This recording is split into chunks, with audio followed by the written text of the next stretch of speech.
Good. Okay, then. Well, thank you. Xie xie. See you a bit later. Okay. During the past years, Denis has indeed amassed a very impressive record in cardiovascular physiology research. And his book, The Music of Life, as you may be aware, is the first popular science book on principles of systems biology, which has been translated into many languages. Today, Dr. Denis Noble will give us a lecture about physiology and evolution. Now, ladies and gentlemen, please join me to welcome Dr. Denis Noble.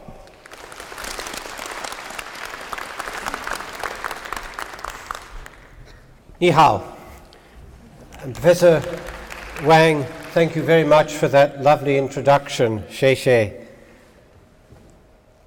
I've chosen this morning to talk to you about the way in which physiology can be reintegrated with one of the mainstreams of biology, that is the theory of evolution, because I believe that one of the major changes in the conceptual foundations of biology are occurring in the field of evolutionary biology.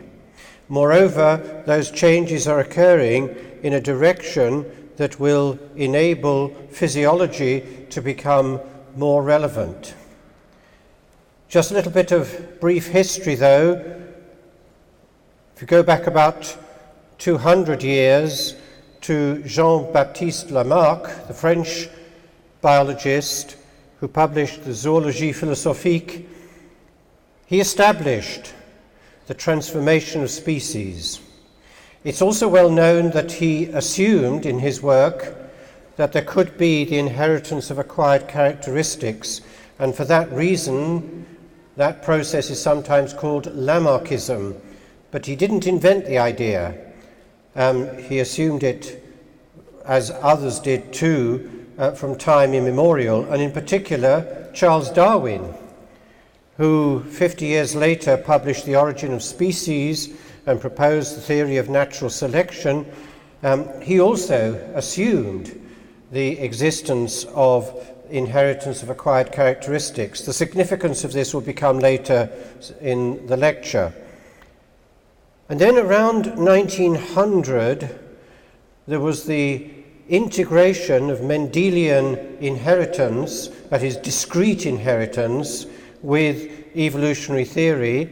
And about the same time too, Weizmann established what was called the Weizmann barrier, the idea that the germ cells and their genetic material is not in any way influenced by the organism itself or by the environment. And then, something like 40 years later, a variety of people, Julian Huxley, R.A. Fisher, Haldane and Wright, put things together to call it the modern synthesis. So what exactly is the modern synthesis? It's sometimes called neo-Darwinism, and it was popularized in the book by Richard Dawkins, The Selfish Gene, in 1976. Its main assumptions are, first of all, that it is a gene-centered view of natural selection. The process of evolution, therefore, can be characterized entirely by what is happening to the genome. It would be a process in which there would be accumulation of random mutations followed by selection. Now, important point to make here is if that process is genuinely random, then there is nothing that physiology, there's nothing that people like you and me can say about that process. That's a very important point. The second aspect of neo-Darwinism was the impossibility of the inheritance of acquired characteristics. It was miscalled Lamarckism. As I said earlier on, Lamarck did not invent the idea, he assumed it. And there is a very important distinction, particularly in Dawkins' book, The Selfish Gene, between the replicator that is the genes, and the vehicle that carries the replicator, that is the organism or phenotype. And of course that idea was not only buttressed and supported by the Weissman barrier idea, but also later on by the central dogma of molecular biology. All of these rules have been broken, and that is the subject of my lecture. First of all, are mutations random? Very important book to catch up with what is happening very rapidly in the field of evolutionary biology is the book by the Chicago biochemist James Shapiro, Evolution: A View from the 21st Century. He writes and he gives detailed evidence. He has thousands of references on this in his website. It is difficult, if not impossible, to find a genome change operator that is truly random in its action within the DNA of the cell. All careful studies of mutagenesis find statistically significant non-random patterns of change. In other words, there are hotspots in the genome. Moreover, as we will see later on, the frequency with which those changes can occur can respond to what the organism is doing and what its environment is doing. Just to give one example, p-element homing in fruit flies, these are DNA transposons that can insert into the genome in a functionally significant way. And what has been shown is that they do so with a frequency that is 50% greater in regions of the genome that are related functionally. We don't at the moment understand that, but one possibility is that it depends upon the organization of the genome, the way the DNA is folded and the way in which it is structured around its proteins. Moreover, not only is it the case that mutations are not random, another major assumption of the modern synthesis is incorrect. And we found that out at the time of the sequencing of the human genome in the year 2000, because the Nature report of that sequencing showed that two major groups of proteins, the transcription factors and the chromatin binding proteins, do not show gradual change between species of the sequence of the proteins, but major domains switching into one protein after another. This is from the report, the 2001 report of the sequencing of the genome, showing domain accretion in yeast, in a worm, a fly, vertebrates, and human. And the stars indicate, that's all you need to take home from this slide, the domains that have shifted around as whole domains, not gradual mutation, one amino acid after another. And as you can see, there are many of them. The same is true for transcription proteins. So my first conclusion is this. Not only is mutation not random, that was one of the essential assumptions of the neo-Darwinian synthesis, but proteins, at least some of them, did not evolve via gradual accumulation of mutations. So let's return to the popularization of neo-Darwinism, which is the book The Selfish Gene. Is it metaphor or is it empirical science? In reply to a philosopher, Mary Mitchley, who wrote a review, a very critical review of The Selfish Gene back in 1979, remember the book was published in 1976, he replied to Mary Mitchley that it wasn't a metaphor at all. I believe it is the literal truth, he wrote, provided certain key words are defined in the particular way favoured by biologists. Now, if you haven't understood that statement, I want to teach you what a metaphor is. A metaphor is precisely key words defined in particular ways where you change the meaning of the word. What happened there is that, I'm sorry to say, that a very distinguished scientist, because Richard certainly is that, and a very, very good writer too, didn't understand what a metaphor actually meant.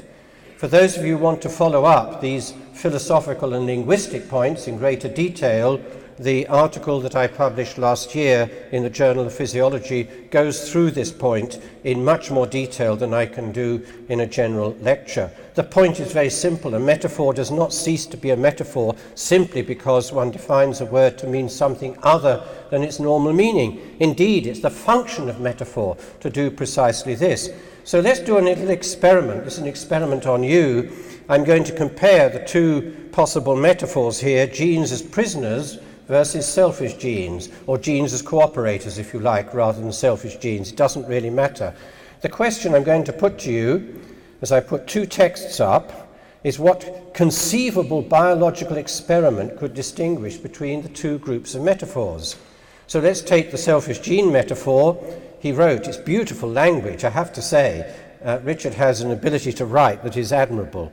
Now they, genes, swarm in huge colonies, safe inside gigantic lumbering robots, that's you and me, of course, sealed off from the outside world. That is the Weissman barrier, that is the central dogma of molecular biology. Communicating with it by tortuous indirect routes, manipulating it by remote control. That's the gene-centric view. They are in you and me. That's the only statement that is empirical. They created us body and mind, and their preservation is the ultimate rationale for our existence. And in case you didn't understand the selfish gene, he went on to write in the extended phenotype that readers should imbibe the fundamental truth that an organism is a tool of DNA rather than the other way round. Now, my experiment is very simple. I'm going to turn each one of those statements upside down, state its opposite.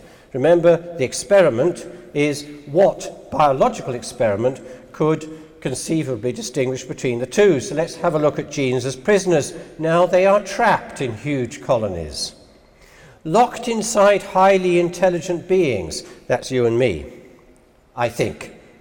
Molded by the outside world. I have reversed the idea of isolating the genome. It is not isolated. We'll come on to the evidence for that a little bit later. Communicating with it by complex processes through which blindly, as if by magic, function emerges. They are in you and me. That's the only statement I have not changed because it happens to be correct.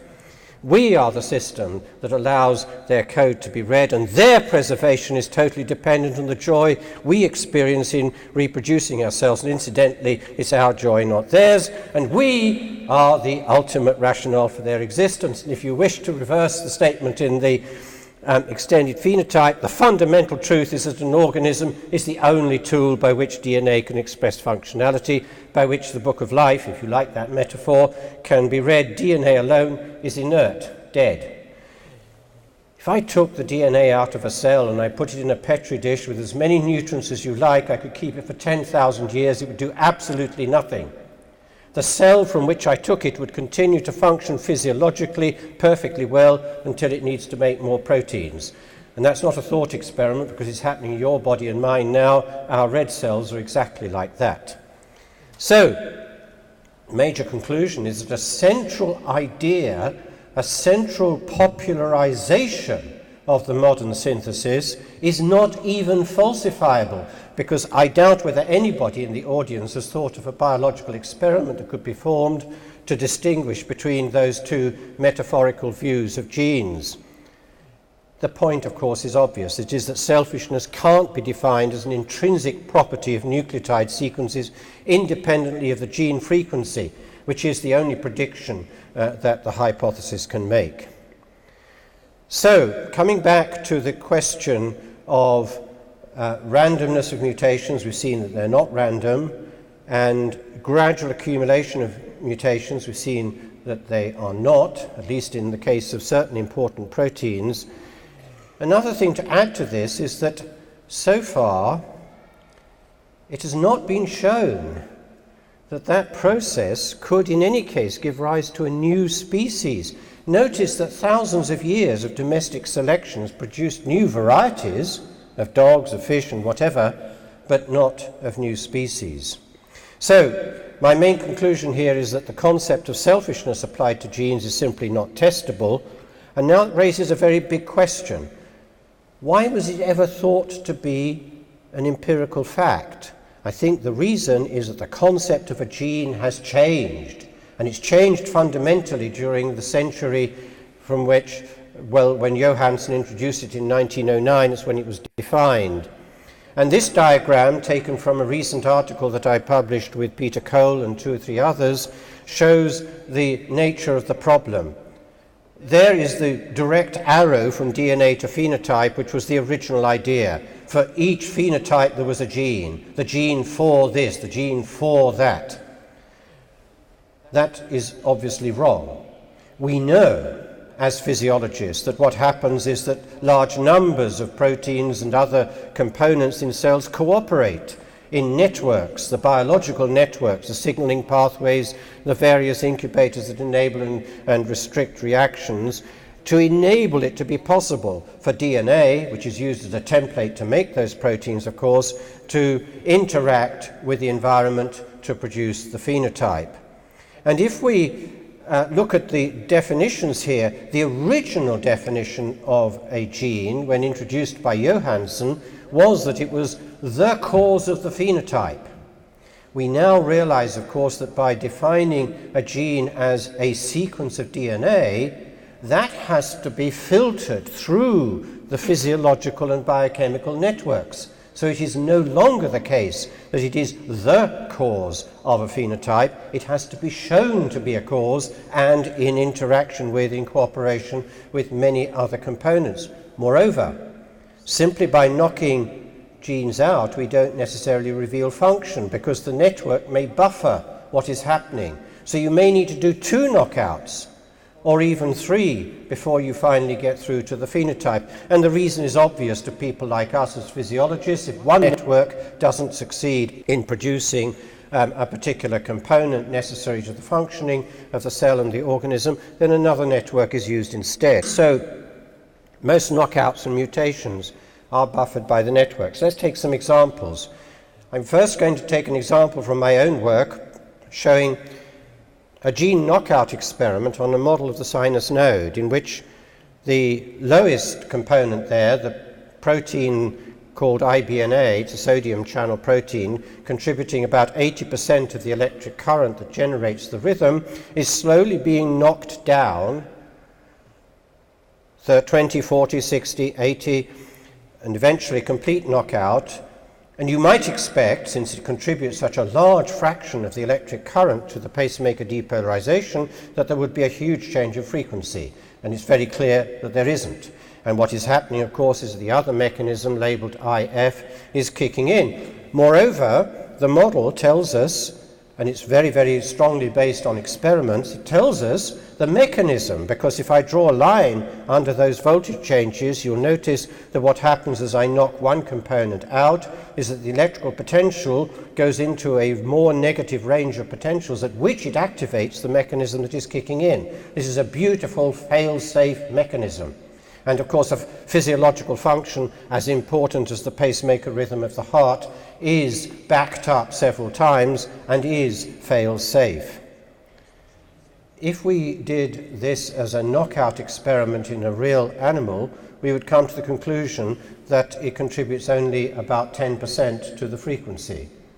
It's actually about 80%. And even for non-quantitative physiologists, that is too much of a difference. Another example from my own work was recently looking at targeted knockout of sodium-calcium exchange in the heart, where, now I should explain that sodium-calcium exchange is the major mechanism by which calcium efflux occurs during electrical activity in the heart. 90% of the calcium fluxing out of the heart is generated by, that flux is generated by the sodium-calcium exchange. But as you can see in a mouse, the action potential at the top hardly changes at all when you knock it out. And the reason is, of course, again, that other mechanisms are kicking in. So is this, as it were, an unusual result, a result that Denis Noble gets in his models of the heart or his experiments on the heart, or is it general? This study went through all 6,000 genes in the organism yeast, knocking them out one by one. 80% of the knockouts are silent. So this physiological process of buffering against gene change is general. It's usual, in fact. Now, that doesn't mean to say that these proteins that are made as a consequence of the gene templates for them don't have a function. Of course they do. If you stress the organism, you can reveal the function. Again, it is that if the organism cannot make product X by mechanism A, it makes it by mechanism B. And for those who want to read more on this particular aspect of my lecture, Davies' article in Bioessays is highly recommended. Knockouts do not reveal regulators, and often they don't even reveal function.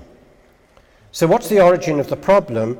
The problem, of course, comes from seeing biology too much from a reductionist point of view, going from genes to proteins. That arrow, of course, is an unusual one. It's a template, a coding step, and then the various formations of pathways from proteins to subcellular structures, cellular, and all the way up to the organism. And it led, of course, to Richard's statement in the selfish gene, genes created us body and mind. I don't think that's true at all. In fact, I much prefer the statement by the Nobel Prize winner Sidney Brenner. I know one approach that will fail, which is to start with genes, make proteins from them, and try to build things bottom up. And we know the reason, of course, as physiologists. It is that there is an amazing degree of complexity to be taken into account in addition to the reductionist causation. That is there, of course, and we need the reductionist analysis. Don't get me wrong, I'm not criticizing the process and the science of reductionism, but what we have to take into account is that there are many processes of causation from higher levels, with systems level triggering cell signaling, various systems level controls of gene expression. So I've reversed that bottom arrow. There's one of the breaks with the central dogma of molecular biology, or at least the way it has been interpreted, because it's protein machinery, after all, that reads genes, and there is, of course, epigenetic marking by all levels. So one of the principles of systems biology that I outlined in the book that you kindly referred to, Chairman, is that the transmission of information is simply not one way. I would argue that the central dogma of molecular biology has been very badly misinterpreted. Moreover, some of the key writers on the modern synthesis, including John Maynard Smith, have realized that. Even as long ago as 1998, John Maynard Smith, himself a great contributor to neo-Darwinism, wrote that Lamarckism, that is the inheritance of acquired characteristics, is not so obviously false as is sometimes made out. And the next principle is that DNA is not the sole transmitter of inheritance. I don't know why we ever got into thinking that it might be so, because we all, after all, inherit a complete egg cell as well as the DNA. We will see the significance of that in one of the experiments I will refer to a little bit later. We should therefore invert the usual question. It should not be, why is it that the inheritance of acquired characteristics is forbidden? It's what prevents it from happening under many circumstances.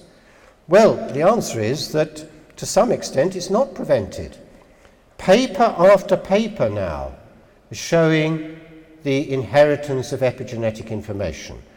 This work by Weaver and his colleagues in Canada showing that even a behavioral characteristic, in this case stroking behavior in rats, can mark the genome in the hippocampus in a way that predisposes the animals to precisely that behavior. And if you think about that, it doesn't matter whether that goes down through the DNA or not, because the behavior inserts that particular characteristic in each generation. Anway and his colleagues with endocrine disruptors showing epigenetic transgenerational transmission of disease. Another article dealing also with male line transgenerational responses in humans. An important study that I'm going to say more about because it was done here in China on cross-species cloning, and an extremely important study by Richavi and his colleagues in Cell working in Columbia University. Just to refer briefly to some of those, this is the experiments of Weaver and his colleagues. It was reported in a rather amusing article in the Guardian, a national newspaper in Britain, called "Motherly Love May Alter Genes for the Better." Of course, what it means is that stroking behavior, the motherly love, is what marks the genome. The great achievement of Weaver and his colleagues was to demonstrate the molecular biological process by which the relevant genes in the hippocampus are marked. These are the articles that I referred to on endocrine disruptors. 4 generations were followed in relation to the transmission of inheritance in that case, and there's an article there from India showing, in fact, is the first demonstration of spermatogenic inheritance of an adult-induced characteristic. So my third conclusion is that environmentally induced changes can be inherited. So the question is, what happens in cross-species clones? Cross-species clones would be very interesting if they worked, because after all, if you put the DNA of one species into the egg cell of another, you should get the animal from which the DNA came. Full stop. That's the modern synthesis. So let's see what happens. This is a beautiful set of experiments done in Wuhan at the Fish Institute here in China by Sun and his colleagues. They took a carp, that's the middle animal there, and a goldfish. They took the nucleus of the carp and they put it into the fertilized but enucleated egg cell of the goldfish. And what you get is an animal that is in between. You don't get just a carp. The details are very interesting. The goldfish has about 26 vertebrae in its vertebral column. The carp has about 33. You can therefore think of the goldfish from the point of view of its vertebral column as a kind of scrunched up, as it was a zipped up carp. What happens when you put the carp nucleus into the goldfish egg is that you get a number of vertebrae that's closer to the goldfish than to the carp. And indeed, the article as a title refers to the cytoplasmic impact on cross-genus clone fish derived from transgenic common carp nuclei and goldfish enucleated eggs. Incidentally, most cross-species clones don't work. This is an unusual result because it does produce an adult at least. In most cases, of course, what we know happens is that the embryo develops up to maybe the 8-cell stage, maybe to gastrulation, but then it freezes. There is clearly an incompatibility between the DNA in one species and the egg cell of another that enables the system, as it were, to freeze up rather than to go all the way through. Barbara McClintock, the Nobel Prize winner way back in 1983. Incidentally, she got the Nobel Prize when she was very old. I think she was about 83 herself at the time. What did she get the Nobel Prize for? She got the Nobel Prize for demonstrating in plants the phenomenon of jumping genes. Remember what I said earlier on about whole domains of proteins that have shifted around, and therefore the DNA that has shifted around as you move from one species to another. That is the mechanism by which it happens.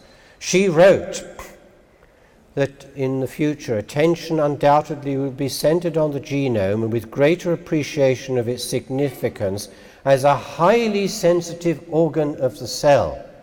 You see, she got the idea, which is the basic physiological idea that it is the cell, the tissue, the organs that transmit to the genome specific information telling it what to do. How else could it be that the 200 cells, types of cells in your body and mine, are all generated from exactly the same genome? It's because the genome is told to do something different in each case. She went on, though, and responding to the changes in the organism and the environment, often by restructuring the genome. She had the idea from her work on plants that eventually became clear from work in animals once we sequenced a number of genomes of various species. So, fourth conclusion is that cytoplasmic changes can be inherited. So what are the possible mechanisms? And I now come to the last of those articles that I referred to, which is this beautiful study by Richavi and his colleagues from Columbia University.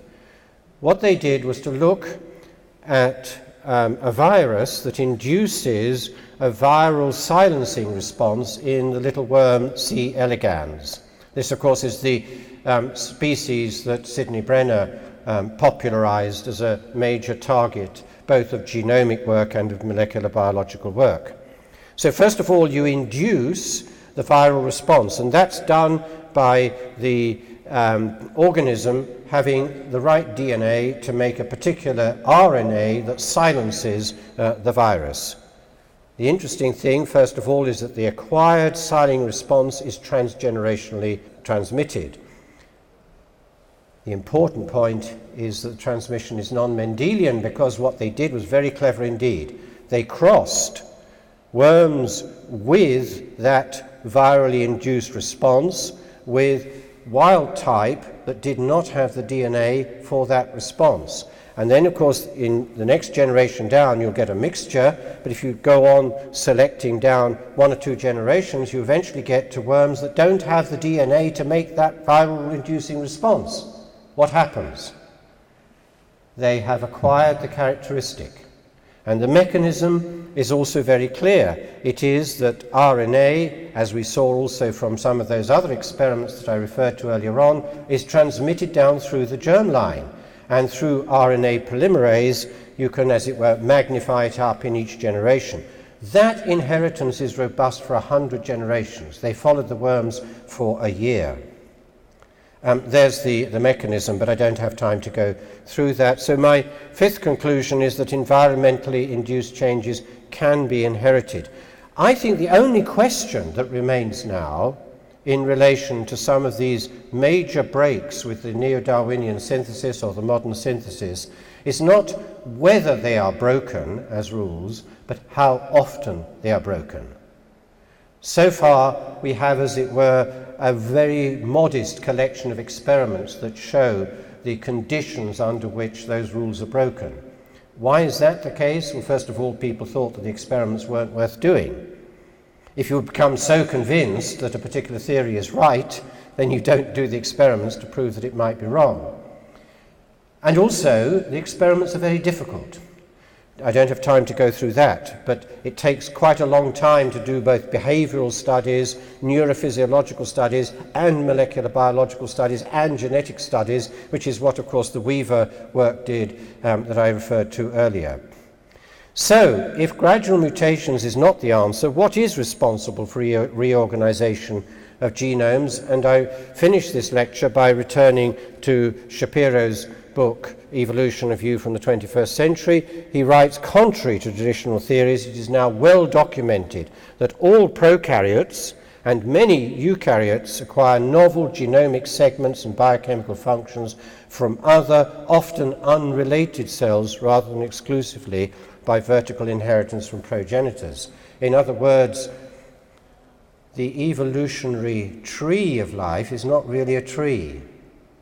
It's more like a network with exchange of genetic information, particularly in the prokaryotes, but as Shapiro emphasizes, we now know in eukaryotes too, with horizontal transmission of DNA occurring frequently between species.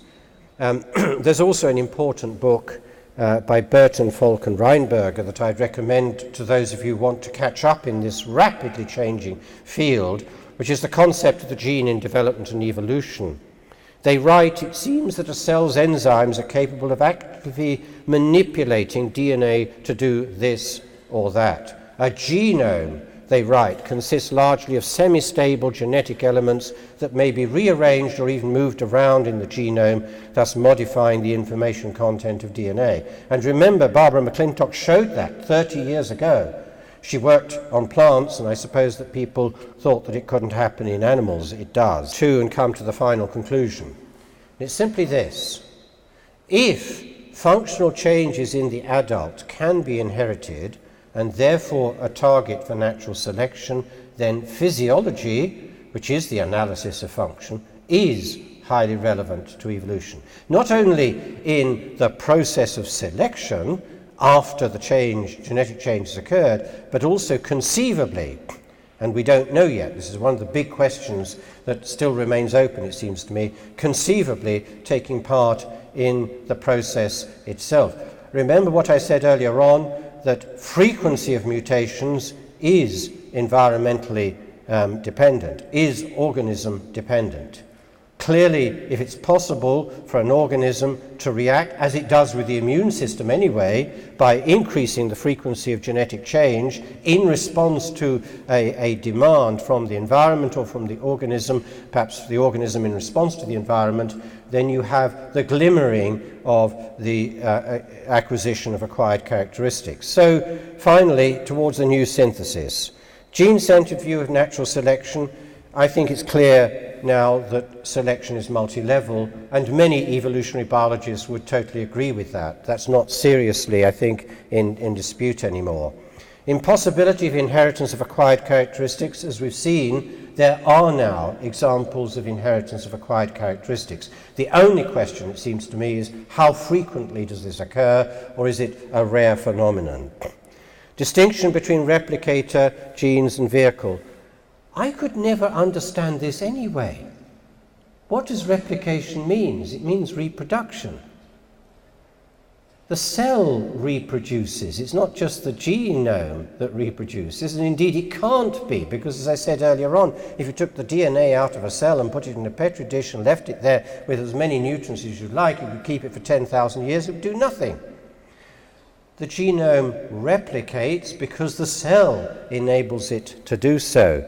So I would say that the genome, I would agree with Barbara McClintock here, is an organ of the cell, not its dictator, and control is distributed not just in the genome.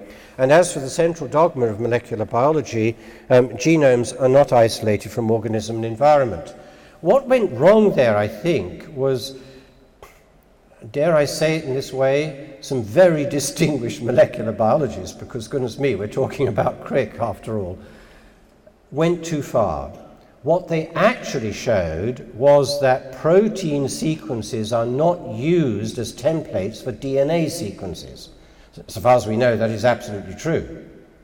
But that does not mean that information does not pass from the organism to the genome. After all, what are all those transcription factors doing? What determines the pattern of the transcription factors? What determines the pattern of epigenetic marking? It is, of course, the rest of the system. And I come to the last slide, a bit of further reading. Those are the two articles that you may want to read if you want to check on what I've said during this lecture. The article in the Journal of Physiology on neo-Darwinism, and the other one on differential and integral views of genetics in interface focus. And all of these can be downloaded free of charge by just simply going for what's called the Music of Life sourcebook on the Music of Life website. And that's the end of my lecture. Thank you very much.